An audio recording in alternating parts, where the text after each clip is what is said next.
So today is day one of me withdrawing from caffeine. I have not had any caffeine today after consuming upwards of like three, sometimes four monsters throughout a day, or I would have two or three monsters and multiple cups of coffee, all totaling up to literally hundreds of milligrams of caffeine each day. Um, so I've been rather lethargic today. I felt slower than normal, and I've had like a light brain fog. Like it it almost feels like all of my thoughts are cloudy when they come out, but it takes significantly longer for them to come out. So if my brain were a computer, I would have gone from having like 64 gigabyte RAM to running on like 2 gigabytes of RAM. That's how it feels for me. I'm just so slow all the time that I'm bumping into things, I'm taking forever to respond, or I'm just not talkative at all. I wouldn't say I'm depressed per se, but I'm so low energy and lethargic that I find myself just sitting there blank as a blank piece of paper with nothing going on upstairs.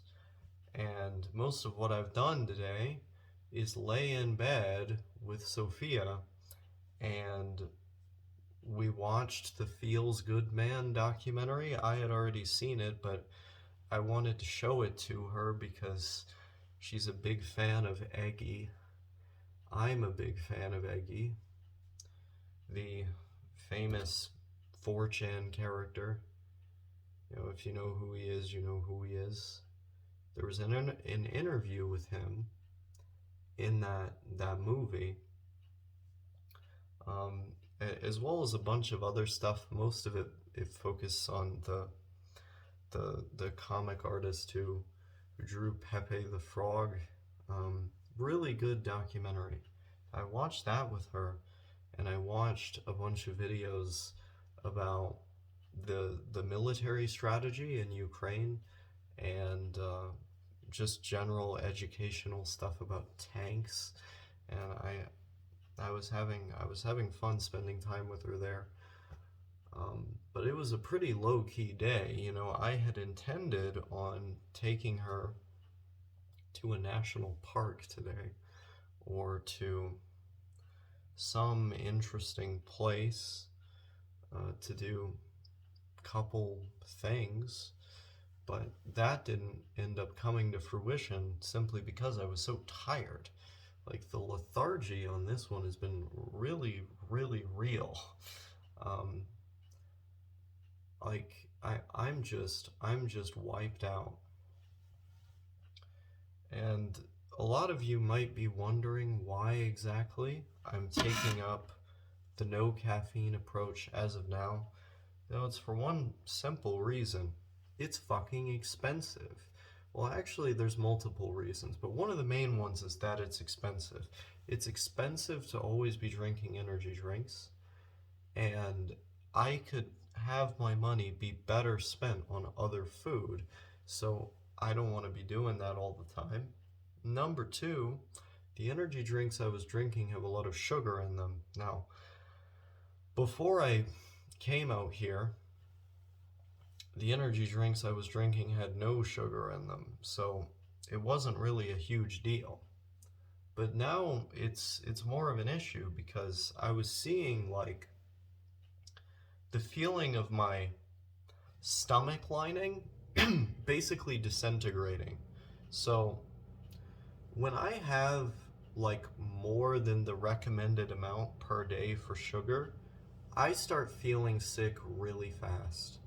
I feel sick, I feel depressed, I feel kind of weird. It's awful. It's awful to have that much sugar for me.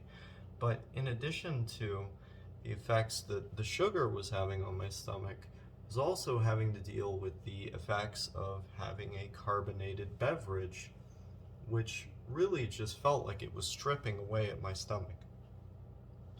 I started feeling irritable and sick, and I was just like, I gotta stop drinking these things for a while, reassess. I also need to save money. But also, I wanted to improve my sleep, because sleep plays a crucial role in one's mental acuity, their mood, and all kinds of other things. And I wanted to improve my sleep because while you do get a variety of emotional and cognitive benefits from caffeine, it is at the cost of adequate sleep, especially if you have the amount of caffeine I was having every single day. It's at the cost of sleep, which are also sleep is also a thing that has cognitive and emotional benefits. So it's like you're kind of being forced to weigh the two against one another, unless you just have it immediately as soon as you wake up, never again throughout the day, and you drink a lot of water. I do drink a lot of water, but it's like, it might not make a huge difference, right? So I had to make this assessment, and I figure while I'm in the middle of making this assessment, I ought to have more relevant data points, because the longest or the most recent time I had quit caffeine was a while ago. It's not fresh in my memory. And so I want it to be fresh in my memory. The easiest way to do that is to see how I respond to it after several weeks of not consuming caffeine, and then come back and I can properly reassess all this. So that's what I'm doing.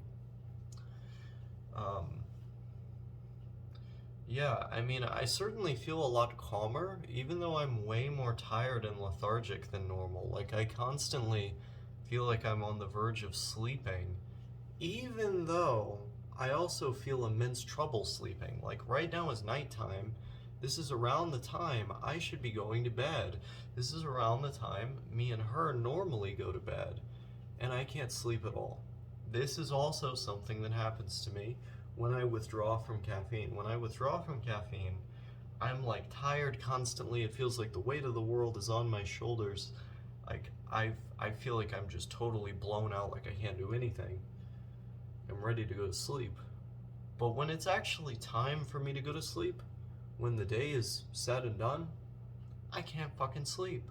I get this horrendous insomnia that I've only ever been able to remedy with over-the-counter sleeping medication. And I don't want to use that because, well, it makes me feel bad the next morning, and it's bad for your heart and all this other stuff. I also don't have any over-the-counter sleeping medication. But also, what the hell was I talking about?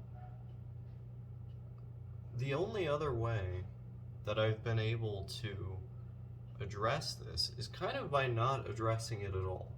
Like the other times I've withdrawn from caffeine, I have stayed awake for as long as I could stay awake, as long as my brain kept me awake. And then I would fall asleep, collapsing at the point of exhaustion. Like, when my brain basically had enough and it was time for me to go to bed because, well, I was passing out. So I have the inkling, the sense that that's probably what's going to happen here, and I'm kind of just gonna have to deal with it. The last time I seriously quit caffeine like this, it was almost like I cheated. It was basically like I cheated, in fact, because I was in the hospital inpatient after having such horrendous insomnia that I was stuck awake for like I think it was 5 days, that my insomnia was so bad that I was stuck awake for 5 days. And of course, when you are stuck awake for that long, you start experiencing delusions and hallucinations, which I did. Pretty much any person would experience that if they're awake for that long. And I had to be in the hospital inpatient. Now, I just want to be clear, I did not have that insomnia due to getting off caffeine. I wasn't doing that at the time. I had it for other unrelated reasons, due to my PTSD most likely. But when I was in that hospital, obviously I couldn't have caffeine because they don't serve that. And so I was there, but I was given a medication called bupropion, otherwise known as Wellbutrin, which is itself a type of stimulant. Now, to this day, I will say, that is by far the best antidepressant that I've ever been given. It worked better than any of the other ones I've ever been given. The one major downside with it was it caused me to be a little bit more irritable and a little bit more prone to, getting mad. I got mad sometimes, and then I'd catch myself right afterwards, and I'd be like, fuck, like, why did I get mad like that? And I absolutely hated that side effect. But the reason why I say I kind of cheated during that time was because that medication is technically a stimulant. And it actually worked far better than caffeine did for the purpose of motivating me, increasing my focus, increasing my sexual stamina.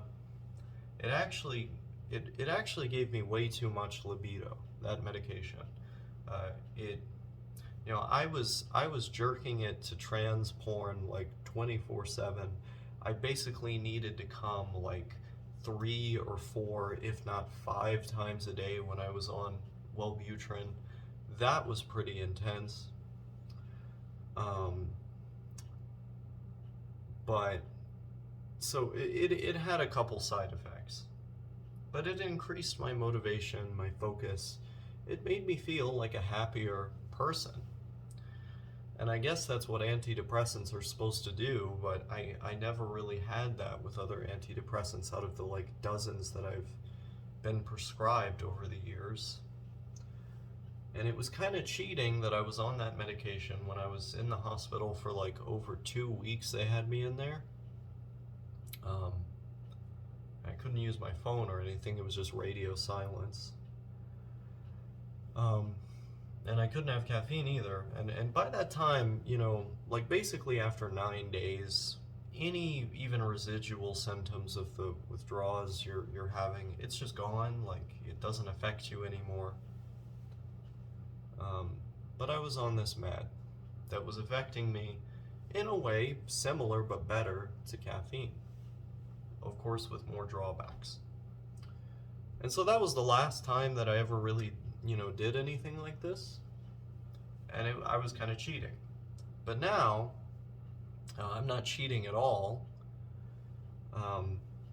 There have been several times since then when I went a couple days without caffeine and then kind of gave in and was like, all right, I've got something to do, whether it be responsibilities, I needed energy to go somewhere. I couldn't afford to just be a lazy piece of shit laying around all the time. There was some kind of reason. It basically forced me to be in a functional state, to be a functional human being. And then I caved and decided, well, it's worth it, it could be worse. And then, I did what I felt like I had to do. But I want to see how I'm able to react to this stuff. You know, how I'm able to react to a prolonged period of time where I'm not consuming caffeine. Especially because I have Sophia here, you know, if I'm having an especially difficult time getting out of bed or doing like basic things that a functional human being needs to do, I can always just ask her to do them for me. Like if I need food, she can just get me food. If I need water, she can get me water. You know, I have her to cuddle and snuggle with when I'm watching YouTube videos or movies or whatever. And so it could, I mean, it could be a hell of a lot worse, that's for damn sure. You know, when you've got like a 10 out of 10 woman just right there, you can, I mean, you can get through just about anything physical like this, because that's really what this is. It's like a physical, mental thing. And it impacts my ability to function in these basic ways that I just described. But when you've got, you know, your partner in crime, as the saying goes, right there, you know, you can, it's not even, I was about to say it's not a big deal. It's not even that it's not a big deal. It's just, it's not a deal, you know, like it doesn't fucking matter. And so, yeah, I mean, I guess I'm just hanging out for now. But if you compare this video to some of my other videos, I'm probably noticeably slower, probably less going on than normal, but it's to be expected. My prediction is my mental acuity and stamina should return to at about its normal level in like 3 or 5 days. My bet is on like 4 or 5, but you know, in about that amount of time, I'll probably be able to vlog just like this, just like normal. Until then, I'm going to be a little slow. That's just the experience as of now. So caffeine is the only drug that I consume regularly or at all. It's been that way since like November of last year. You know, November of last year, I was doing all of these hard drugs and everything else. I was drinking as well, and I quit it all. You know, I had that moment where I almost died, and then I just quit it all. I was done. I wiped my hands clean of it, and I was like, no more of this, ever. And since then, I've drank like twice, or like 2, 3 times. And I've, in a legal capacity, consumed marijuana like 2 times, and remained very, very afraid of falling down the rabbit hole or off the wagon with those, so to speak. And so I've remained very cognizant of the habits that can sneak up on you with those drugs, and all the various cognitive fallacies, you know, mental fallacies that we can psych ourselves into. You know, I can quit anytime I want, or, you know, this is just a choice I'm making, or this is helping me, or actually it's a good thing, all this other nonsense. You know, I'm very, very cognizant of the ways that you can start psyching yourself into a bad behavior or a bad pattern of behavior of this habitual kind. And so, I've done those things those few times once in a blue moon for special occasions, with a you know, very particular like frame of mind, both before, during, and after, to prevent myself from doing anything fucking stupid. And I think that mindset has served me well. But all that other shit, I left it behind last year, and I've been doing really well without it. I don't think I would have been able to make the strides that I've made or make the progress that I made if I hadn't quit that stuff. And I don't have any intention ever of doing that stuff again. And so, what am I left with besides the very occasional drink or smoke? Not nicotine. I quit that last year as well. I'm left with caffeine. Caffeine, that thing that makes America go round, right? That thing that we're all, basically all addicted to, not just in America, but especially America, but also around the world. That's what I'm left with. And a small amount basically just feels like a placebo to me. I don't give a fuck if you disagree on that. If you're like unironically offended by me saying that, please kill yourself. Don't actually, that was a joke. Please don't do that. All life should be regarded with a certain amount of sanctity, and you have value in this world, but your opinions certainly don't, so stop saying retarded shit online.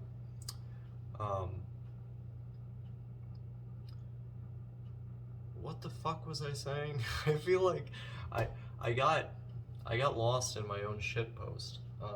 Yeah, basically what I'm trying to say is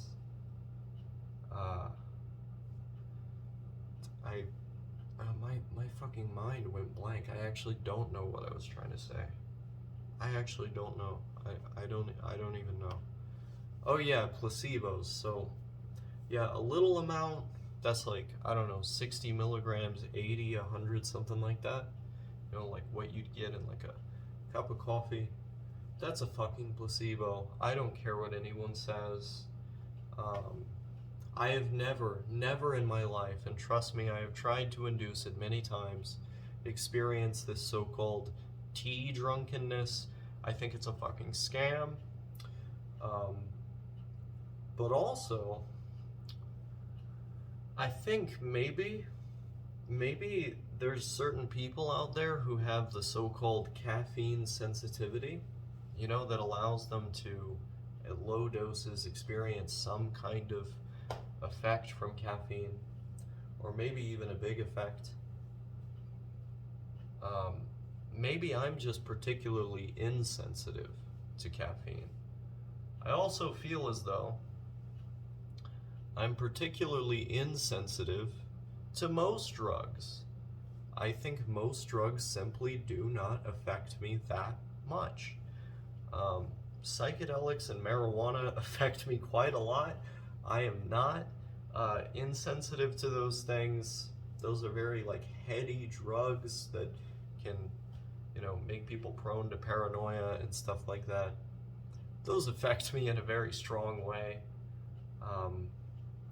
I'd imagine that would have something to do with the fact that I have PTSD, or maybe autism. I don't entirely know.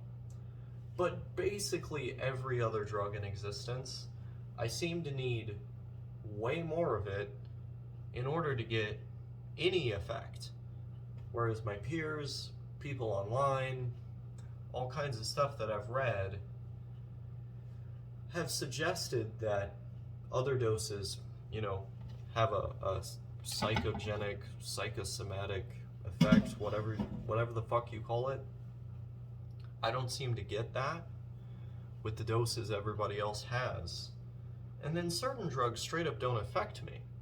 Like that drug that's really popular in Thailand, that is also legal in most US states for people who are, over 18. It's called kratom, or kratom as some people pronounce it over here. I've tried just about every strain in existence of that drug at various doses, various brands. I'm talking like every brand you can think of, tested, verified, etc. It doesn't do a fucking thing to me.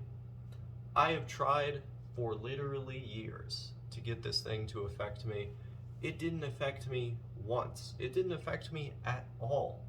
And it's fucking gross as well. Like, it tastes nasty, it looks nasty. It didn't do shit to me. It did not do shit to me.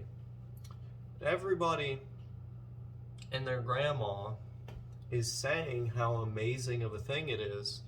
Back when I did this kind of stuff, it did not do a fucking thing to me.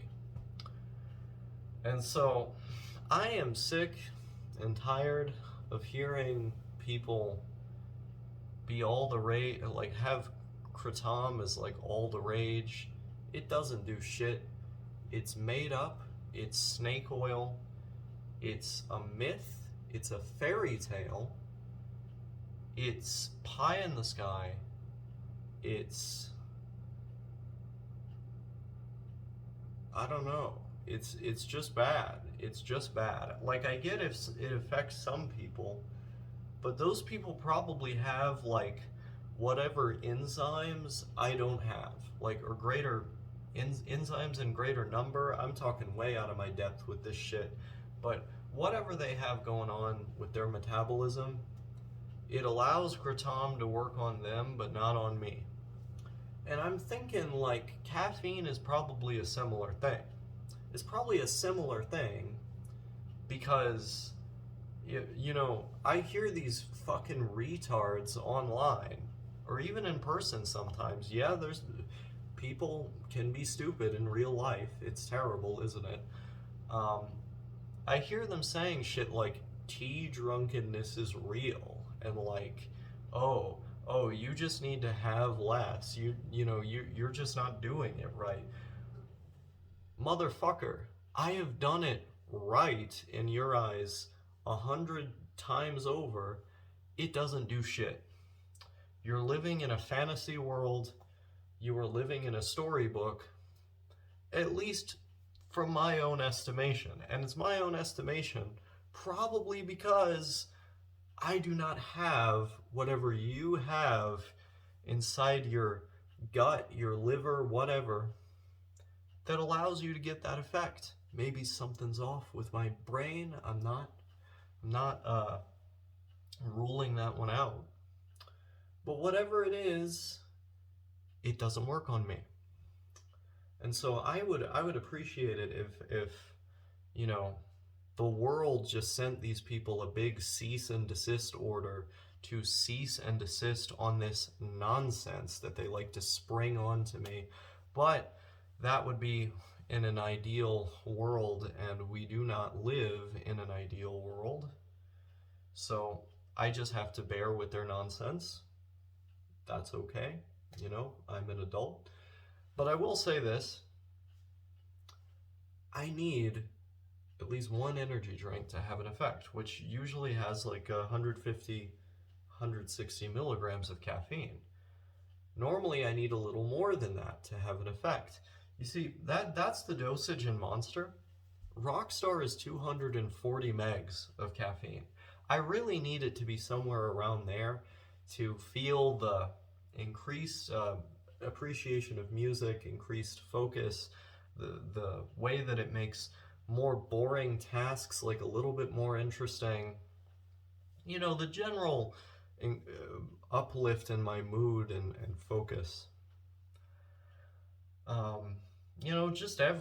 Just everything we associate with caffeine. I need that bigger amount in order to have that. And, some drugs just don't work on me. Most of them I seem to need significantly larger doses to have an effect, or to have the effects that other people describe. But also, I tend to not relate to the severity or intensity of effects that pretty much anybody describes when talking about drugs. Like, people will talk about drugs or alcohol or whatever, and they'll talk about them in these super intense ways. They'll talk about them in these all-encompassing, like monolithic terms, and I will fundamentally not relate to what they're describing. And is it because there's some addiction in my family on my dad's side? Is it because, like, there's just something off with me? Is it because I had early exposure to drugs as an adolescent? I don't know. But whatever the cause is, it's there. Like, the reality that I'm living with is the reality that I'm living with. And it's here to stay. And it, of course, affects my perception of caffeine and the way that I experience it. And so I believe that's a big part of why, like, the caffeine habit that I've had has been just so extreme. And it's also why it's more difficult for me to come off of it. Not in terms of like how difficult it is to do, because this is really fucking easy to do. Like, this is not hard to do. What's hard about it is the requirements the outside world has of me or for me. You know, the things that I'm not able to do when I'm in this period of caffeine withdrawal. But I am uniquely positioned to attack or address this intense withdrawal, or intense for caffeine standards, I should put it, because I have Sophia here and she can just kind of help me through it. So the things that, you know, I'm not able to do or not able to do as easily, she can either help me with or do for me. So I'm not anywhere near as worried about it now, but the actual act of quitting caffeine, it's really easy. It's just pretty intense, you know, when you consume as much of it as I do, which is quite a lot, but I need quite a lot in order to have the effect in the first place. But also, in order to have the effect the whole day, because after 6 hours, only about half of the drug is in your system, then you need more. And I kind of need it to function at a normal level throughout the day. So I you know, keep adding on to it. I also consume this amount because when you consume it every day in high amounts over a long period of time, your tolerance has gone so high up that in order to get the effect you used to get, where it's like really noticeable that it's affecting you, you know, of course you need to increase the dose, the amount of caffeinated beverages you're having. And that's just how it works. That's the reality. But that also comes with a greater crash in the event that I experience a caffeine crash. That's pretty rare for me, but it has happened. I've noticed it. It also increases the severity of the period of withdrawal, of the severity of the withdrawals. And that's what I'm going through now. And this was a video about what I'm going through now.